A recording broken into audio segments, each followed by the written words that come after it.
ma ne Boy Niang toog dafa ndànk bala moo toog xaar leen ma ñëw ah ku bëgg Seydina Mohamed tàccul ma Boy Niang ba pare ma ne ku bëgg Seydina Mohamed laa la wax tàccul Boy Niang ndax bi ñu xoolal bi ñu commencé léegi dañoo tudd turam waaye Boy Niang su ma sañoon ma ñëw su ma sañoon sa bàkk bi ñi ñoo ko tëgg Gana moo ko tëgg Gana moo ko tëgg de waaye dama koo dëggal xale yu jigéen yi man su ma sañoon soo waxee ba pare da ngay toog bala ngaa curfu nga xool xale yu jigéen ñi ni ma leen ko tëggalee xoola Boy Niang su toogee xal li ngeen doon def léegi ma leen di may xaalis ku ko ci defaat ma may la xaalis Boy Niang may la xaalis damaa bëgg soo waxee ba pare bala ngaa fecc bala moo fecc mu toog tuuti mu xool xale yi ni ñuy koy feccee ni ma ko tëggee ci baara mbay ba pare waxal ba pare nga toog. waaw Cherif asalaamaaleykum. waaleykum salaam. waaw boo gisee ma ni balaa may fecc Cherif damay wax ba pare. parce que fii dafa nekk sama koñ. fii laa juddoo fii laa yaroo fii laa màggee. nit amul lu dul fu mu dëkk. su doon dañ maa invité feneen damay ñëw rek def prestation fecc ñu bëgg ma dem sama yoon. waaye fii foo mu wax balaa may fecc. fii nii su ma koy fàttaliku fii à Foye ba may nekkee xale fii laa doon fubalee ci bayaan bi. booy bëre mbapat tamit fii laa commencé ci bayaan bi di ko bëre. nekk xale bu ndaw. fii ku ma fi gis rek mën naa jaar sa tur.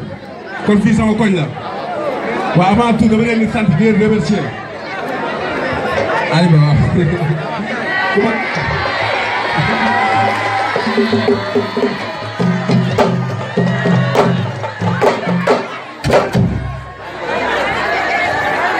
Cherif ba ma commencé ba léegi depuis mbapat ba léegi musuñu ma bàyyi ginnaaw waaw wax naan avant may ñëw ci waa Pikine musuñu ma bàyyi ginnaaw donc xewuma kenn ñoom ku ci ay sa bis damay bàyyi lépp lu ma jàppoon ñëw.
ci baara mbay la ko sëriñ Aliou Souare